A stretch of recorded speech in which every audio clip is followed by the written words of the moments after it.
Assalamualaikum warahmatullahi wabarakatuh. Perkenalkan, nama saya Muhammad Ataya Habibi dari kelas 11 TITLB, anak perwalian dari Pak Engki SPD. Pada video kali ini saya akan membahas tentang perbaikan alat elektronik, yaitu kipas angin.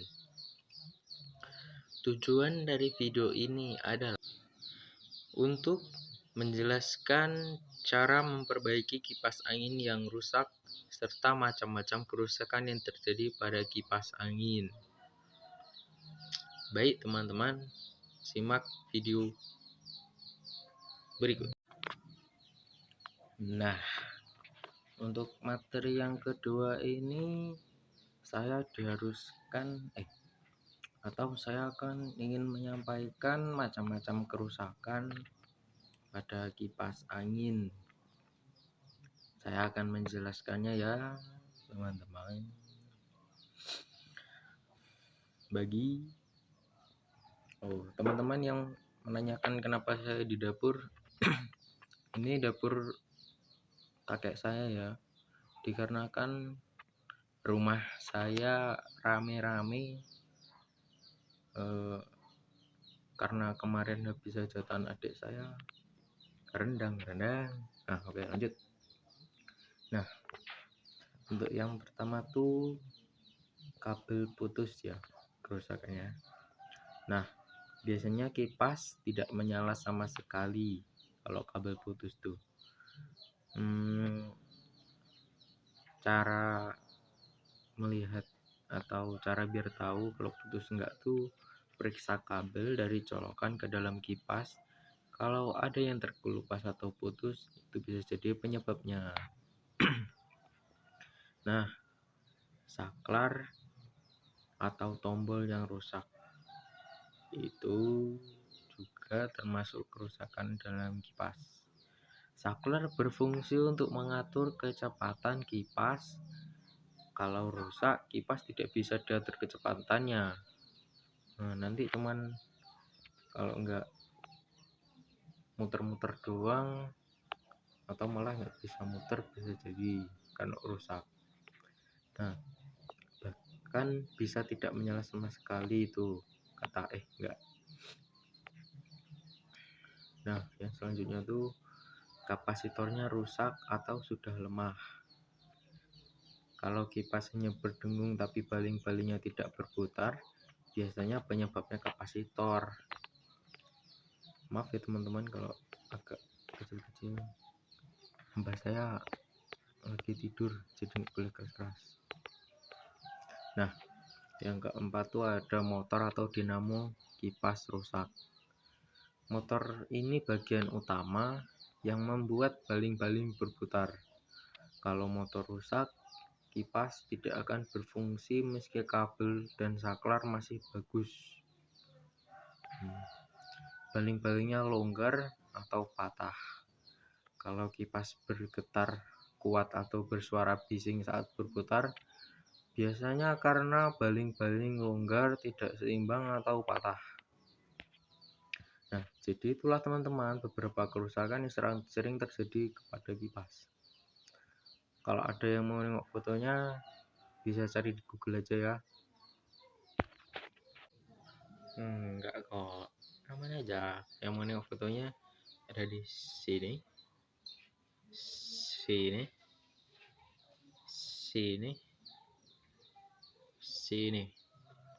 Nah, entah gimana tuh aku. Kipas angin bapak gini juga, jangan dibuang pak, coba benerin dulu. Jadi kipas saya ini nggak mau nyala, cuma dengung. Sekalinya nyala kayak berat banget, perlu dibantu puter baru nyala. Dan udah pernah diservis juga sebelumnya. Bongkar housing dinamonya ini, jangan lupa lepas skru stoppernya. Lalu congkel aja secara perlahan tapi pasti pakai obeng min. Emang rada keras karena ada klipnya. Nah ini dia pak penyebabnya, namanya kapasitor. Kenapa saya tahu? Karena histori sebelumnya pernah diganti sama tukang servis, dan dari kondisi fisiknya ini kelihatan kembung pak. Dan ternyata nilai kapasitansinya ini nggak sesuai, malah lebih kecil dari yang seharusnya. Makanya saya pastikan kapasitornya tanpa cek yang lainnya. Tapi kalau clueless, lebih baik sih dicek satu persatu dengan multitester atau avometer ya pak. Ini saya ganti baru pak, tapi perlu diperhatikan nilai kapasitansinya ya. Yang atas ini yang baru ukurannya 1,8 mikrofarad sesuai ukuran standar bawaannya. Yang bawah yang diganti dengan tukang servis itu cuma 1,2 mikrofarad. Pantesan rusak. Nah setelah itu tinggal pasang deh pak, sambung lagi kabelnya. Sebelum dirapihin, cek dulu pak. Alhamdulillah nyala ya. Nah, biar rapi dan aman, saya kasih isolasi bakar buat pengamannya nih pak. Pasang-pasang lagi semuanya, sebelum ditutup dites lagi ah. Alhamdulillah kenceng lagi ya pak putarannya. Udah deh tinggal tutup aja pak. Dan sekarang kipasnya udah bener lagi. Tombol kipas angin rusak? Gampang, gini cara benerinnya. Ini Dad bantuin. Pertama, kita buka dulu baut penghubung pipanya. Lalu, kita buka ke 6 baut yang ada di belakang bodi kipas. Kemudian, kita rebahkan kipas anginnya. Dan kita buka penutup bodi depannya. Nah, biasanya masalah kayak gini ada di tombol kipas anginnya ya kids. Wah, ternyata debunya banyak sekali ya. Kita bersihkan bodi kipasnya dengan memakai kuas. Kita lap juga menggunakan kain basah sampai bersih. Lalu, kita buka baut bodinya untuk melepaskan kotak tombolnya. Setelah itu, kita menggunakan obeng untuk membuka kotak tombolnya dengan cara mencongkel di bagian samping kotak. Kita congkel bagian sisi kanannya dulu, baru kemudian sisi kirinya. Pada saat mencongkel kotaknya harus hati-hati ya kids supaya tidak patah lock plastiknya. Nah, sekarang sudah terbuka semua ya kids. Sekarang kita keluarkan beberapa bagian dalam kotak untuk dibersihkan. Kita keluarkan plastik pengatur tombolnya dan kita bersihkan debu dan kotorannya dengan memakai kuas. Kemudian kita keluarkan konektor listriknya dan kita lap plat konektornya menggunakan kain sampai bersih. Lalu kita lap juga bagian plastiknya baik yang panjang maupun yang pendek. Kotoran yang menumpuk di dalam tombol menyebabkan tombol menjadi keset dan tidak kembali. Kita betulkan kembali plat tembaga yang sudah bengkok supaya aliran listriknya tidak terputus. Setelah itu kita pasang kembali plastik pengaturan tombolnya dan kita coba menekan bagian pennya satu persatu. Nah, sudah bagus semuanya kids. Sekarang kita pasang plastik di bagian atas dan di bagian bawah juga ya. Lalu kita pasang plat konektornya dengan menyangkutkan ujung atas dan ujung bawahnya. Setelah itu kita tutup kotak tombolnya. Pastikan ditekan secara perlahan ke semua sisi kotaknya sampai rapat. Lalu kita tes tombolnya sebelum kita pasang ke bodi kipas. Nah, sekarang sudah lancar tombolnya kids. Sekarang kita pasang kembali kotak tombolnya ke bodi kipas. Kita pasang kembali baut kedua sisi bodinya. Setelah itu kita satukan bodi kipas angin dengan memasang ke 6 bautnya. Terakhir kita pasang baut penghubung pipanya. Nah, begini kids caranya. Kalau masih ada pertanyaan, silahkan komen di bawah. Yuk, gua kali ini akan menjelaskan memperbaikinya gimana gitu. BTW bagus, sudah bangun. Nah, begini. Untuk kabel putus atau longgar itu biasanya gua cabut kabelnya dulu dari stop kontak ya, biar nggak kesetrum. Ingat, safety number one. Nah, periksa kabel dari colokan ke kipas. Kalau putus atau terkelupas, potong bagian yang rusak lalu sambung dengan isolasi listrik atau ganti kabel baru. Oke.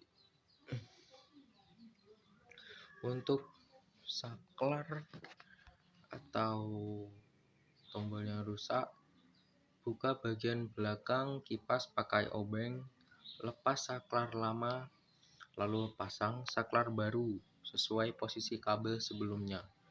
Tutup kembali dan coba nyalakan kipas, pasti sudah bagus.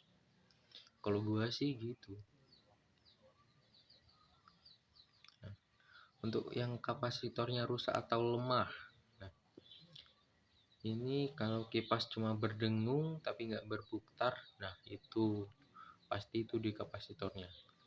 Nah, buka penutup belakang sampai terlihat kapasitor. Kapasitor itu yang agak kecil warna hitam.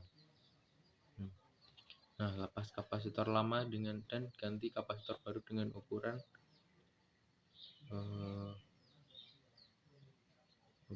itu yang H kebalik sama F yang sama.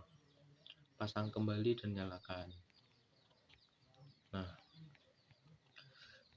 untuk motor kipas yang macet, nah, kalau motor atau kalau motor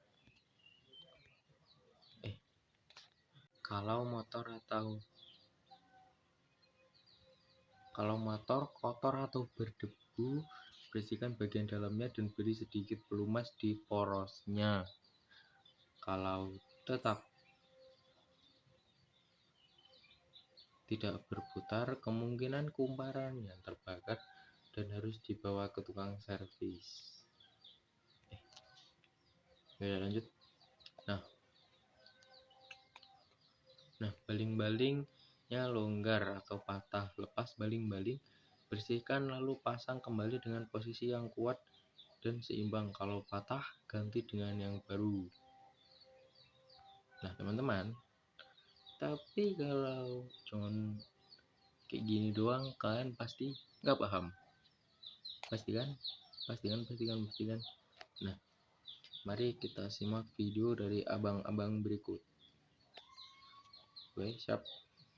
Kipas angin Bapak gini juga, jangan dibuang Pak, coba benerin dulu. Jadi, kipas saya ini nggak mau nyala, cuma dengung. Sekalinya nyala, kayak berat banget. Perlu dibantu puter, baru nyala. Dan udah pernah diservis juga sebelumnya. Bongkar housing dinamonya ini. Jangan lupa lepas skru stopernya. Lalu, congkel aja secara perlahan, tapi pasti pakai obeng min. Emang rada keras karena ada klipnya. Nah, ini dia Pak penyebabnya. Namanya kapasitor. Kenapa saya tahu? Karena histori sebelumnya pernah diganti sama tukang servis, dan dari kondisi fisiknya ini kelihatan kembung Pak. Dan ternyata nilai kapasitansinya ini nggak sesuai, malah lebih kecil dari yang seharusnya. Makanya saya pastikan kapasitornya tanpa cek yang lainnya. Tapi kalau clueless, lebih baik sih dicek satu persatu dengan multitester atau avometer ya Pak. Ini saya ganti baru Pak, tapi perlu diperhatikan nilai kapasitansinya ya. Yang atas ini yang baru ukurannya 1,8 mikrofarad sesuai ukuran standar bawaannya. Yang bawah yang diganti dengan tukang servis itu cuma 1,2 mikrofarad. Pantesan rusak.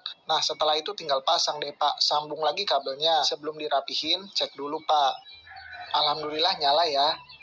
Nah, biar rapi dan aman, saya kasih isolasi bakar buat pengamannya nih Pak. Pasang-pasang lagi semuanya, sebelum ditutup dites lagi Alhamdulillah kenceng lagi ya Pak putarannya. Udah deh, tinggal tutup aja Pak. Dan sekarang kipasnya udah bener lagi. Pasangin rusak. Gampang. Ini cara benerinnya. Ini deh bantuin. Pertama, kita buka dulu baut penghubung pipanya. Lalu, kita buka ke 6 baut yang ada di belakang bodi kipas. Kemudian, kita rebahkan kipas anginnya. Dan kita buka penutup bodi depannya. Nah, biasanya masalah kayak gini ada di tombol kipas anginnya ya, kids. Wah, ternyata debunya banyak sekali ya. Kita bersihkan bodi kipasnya dengan memakai kuas. Kita lap juga menggunakan kain basah sampai bersih. Lalu, kita buka baut bodinya untuk melepaskan kotak tombolnya. Setelah itu, kita menggunakan obeng untuk membuka kotak tombolnya dengan cara mencongkel di bagian samping kotak. Kita congkel bagian sisi kanannya dulu, baru kemudian sisi kirinya. Pada saat mencongkel kotaknya, harus hati-hati ya kids, supaya tidak patah lock plastiknya. Nah, sekarang sudah terbuka semua ya kids. Sekarang kita keluarkan beberapa bagian dalam kotak untuk dibersihkan. Kita keluarkan plastik pengatur tombolnya, dan kita bersihkan debu dan kotorannya dengan memakai kuas. Kemudian kita keluarkan konektor listriknya, dan kita lap-lap konektornya menggunakan kain sampai bersih. Lalu kita lap juga bagian plastiknya, baik yang panjang maupun yang pendek. Kotoran yang menumpuk dalam tombol menyebabkan tombol menjadi keset dan tidak kembali. Kita betulkan kembali plat lembaga yang sudah bengkok supaya aliran listriknya tidak terputus. Setelah itu, kita pasang kembali plastik pengaturan tombolnya dan kita coba menekan bagian pernya satu persatu. Nah, sudah bagus semuanya kids. Sekarang kita pasang plastik di bagian atas dan di bagian bawah juga ya. Lalu kita pasang plat konektornya dengan menyangkutkan ujung atas dan ujung bawahnya. Setelah itu kita tutup kotak tombolnya. Pastikan ditekan secara perlahan ke semua sisi kotak kas sampai rapat. Lalu kita tes tombolnya sebelum kita pasang ke bodi kipas. Nah, sekarang sudah lancar tombolnya kids. Sekarang kita pasang kembali kotak tombolnya ke bodi kipas. Kita pasang kembali baut kedua sisi bodinya. Setelah itu kita satukan bodi kipas angin dengan memasang ke 6 bautnya. Terakhir kita pasang baut penghubung pipanya.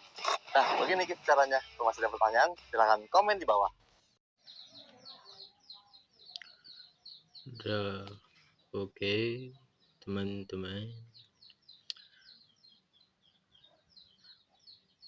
Pada saat ini saya akan merangkum apa yang saya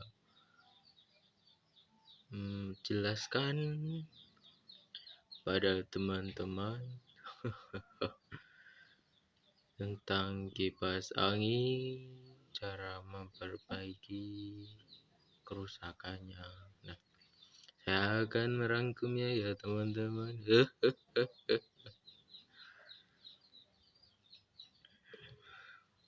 Oke teman-teman, Selama pembelajaran kali ini kita mempelajari tentang kipas angin, teman-teman, dan berbagai hal.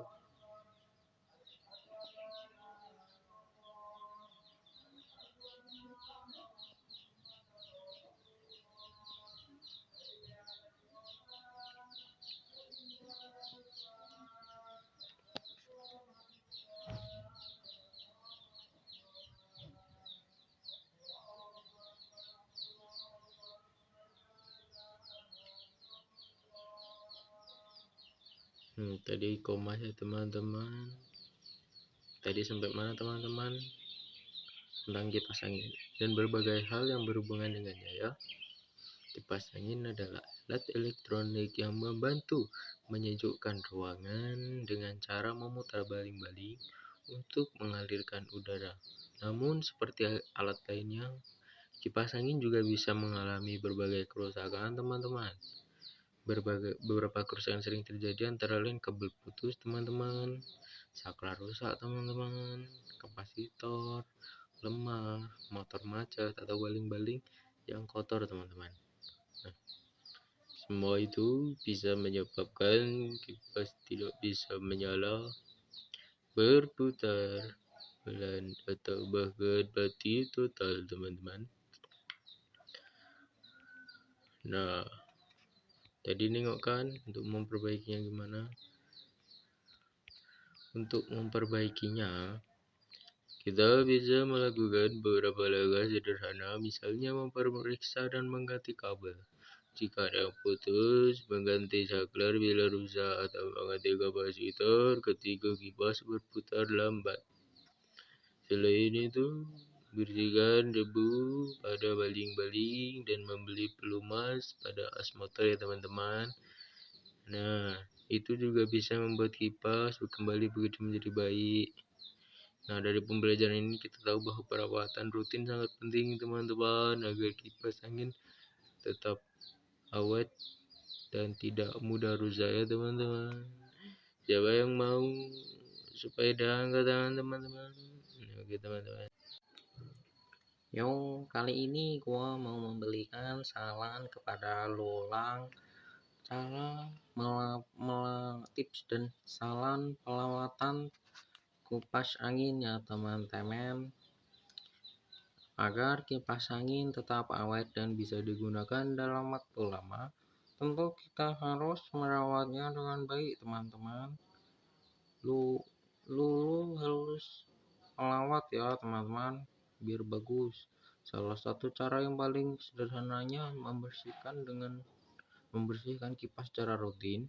Debu yang kotor bisa menempel atau di baling-baling di bagian motor bisa membuat kipas berputar lambat dan menimbulkan suara berisik. Jadi harus rutin dibersihin teman-teman. Selain itu, perhatikan juga kabel dan colokannya teman-teman. Jangan biarkan kabel terkelupas atau longgar karena bisa menyebabkan korsleting listrik. Jika kipas juga terasa berat atau berputar, berikan pelumas pada bagian as motor teman-teman supaya putarannya kembali lancar. Apalagi teman-teman nggak ada yang menyaut. Kita juga sebaiknya tidak menggunakan kipas terlalu lama teman-teman tanpa henti, karena motor kipas bisa panas dan cepat rusak setelah dipakai cukup lama. Matikan kipas sejenak agar bisa beristirahat, dan yang tak kalah penting, simpan kipas di tempat yang kering dan aman, jauh dari air agar tidak terkena konslet. Oke teman-teman, sekian, nanti penutupan. Oke teman-teman, sekian video dari saya. Mohon maaf kalau ada kesalahan, kalau banyak. Mohon maaf kalau ada keburukan, kebatilan. Baik, udah, dadah, bye.